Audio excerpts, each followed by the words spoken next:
आप मुझे बड़ी ईमानदारी से जवाब दीजिए कि अब से 12-13 साल पहले यानी कि सन 2010-11 में मैं आपसे सवाल पूछ रहा होता कि रूस जो कि उस समय दुनिया की दूसरी सबसे बड़ी सुपर पावर था और जिसके बनाए हथियार हमारी सेनाएं इस्तेमाल करती थी, लिटरली हमारी तीनों सेनाओं के पास जितने भी हथियार थे उसमें 80% रूस के दिए हुए थे। क्या हम आने वाले 10-12 साल में उस रूस को पछाड़कर सबसे ताकतवर देश बन जाएंगे? तो मुझे यकीन है कि आप में से ज्यादातर लोग मेरे मुंह पर हंस रहे होते कि क्या मजाक है, रूस हम तो उसके बराबर कभी नहीं जा सकते।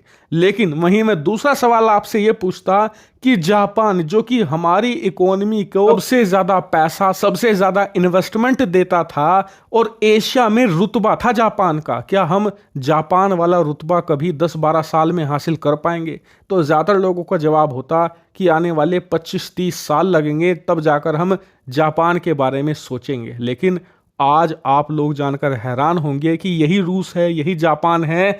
10 सालों में हमने इन दोनों देशों को ऐसा पटक दिया है कि आज दोनों देश भारत से पीछे जा चुके हैं और ये भारत के मॉडर्न इतिहास में पहली बार हो रहा है कि दुनिया के ताकतवर देशों की रैंकिंग तैयार हुई है कि कौन सा देश कितना ताकतवर है। और इस रैंकिंग में भारत ने ना सिर्फ जापान को पीछे छोड़ दिया है बल्कि रूस को तो इतना पीछे छोड़ा है कि आप सोच भी नहीं सकते। लिटरली भारत तीसरे स्थान पर कब्जा कर चुका है अमेरिका और चीन के बाद। जी हां, लोई इंस्टीट्यूट जो कि दुनिया का एक रिनाउंड इंस्टीट्यूट है, हर साल ऐसे देशों की रैंकिंग जारी करता है जो एशिया में सबसे ज्यादा इन्फ्लुएंस रखते हैं, जिनके पास एशिया पैसिफिक में सबसे ज्यादा ताकत है। और आप जानकर हैरान होंगे कि अब से कुछ ही साल पहले तक भारत मुश्किल से टॉप 10 एशियाई देशों की सूची में आया करता था, लेकिन इस साल भारत ने इतिहास रच दिया है। जापान, रूस को पछाड़कर हम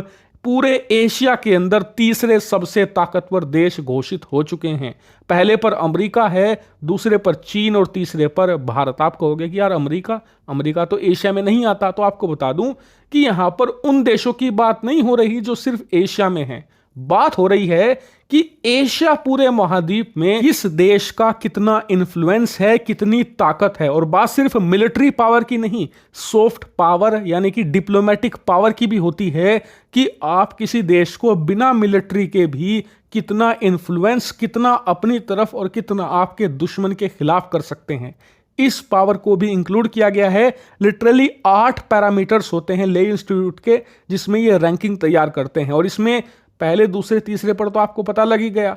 लेकिन पाकिस्तान जो कि खुद को कहता है कि वो दुनिया की एक सुपर पावर है, लिटरली एशिया की रैंकिंग में उसका नंबर 16वें स्थान पर है। जी हां, दुनिया में नंबर 1 खुद को कहने वाला एशिया की रैंकिंग में मुश्किल से टॉप 20 में आ पाया है। लेकिन चलो, जिसकी कोई इज्जत नहीं होती उसकी बेइज्जती क्या होगी, इसलिए हम पाकिस्तान की बात क्यों कर रहे हैं। हम बात करते हैं जिस देश की कभी सबसे ज्यादा इज्जत एशिया में हुआ करती थी, रशिया।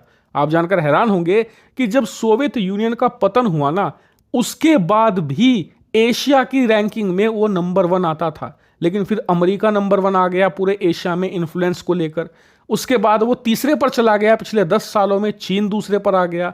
लेकिन अब भारत ने उसे और पीछे धकेल दिया है, वो जापान से भी पीछे 6ठे नंबर पर चला गया है। जी हां, ये रूस के लिए कंसर्निंग बात है क्योंकि उसके टोटल क्षेत्रफल का 80% हिस्सा एशिया में आता है, 20% यूरोप में। ऐसे में उसकी ताकत एशिया में बहुत ज्यादा होनी चाहिए थी, लेकिन पिछले 2 सालों में रूस बहुत बुरी तरीके से घिरा है। एशिया में जो उसके एलाइज थे एक के बाद एक उसका साथ छोड़ते जा रहे हैं। इसीलिए रूस जो कभी नंबर 1 हुआ करता था अब से 30 साल पहले, फिर अब से 20 साल पहले नंबर 2 हुआ करता था और अब से 5 साल पहले नंबर 3, अब वो नीचे गिरते गिरते टॉप 5 में भी जगह नहीं बना पाया है।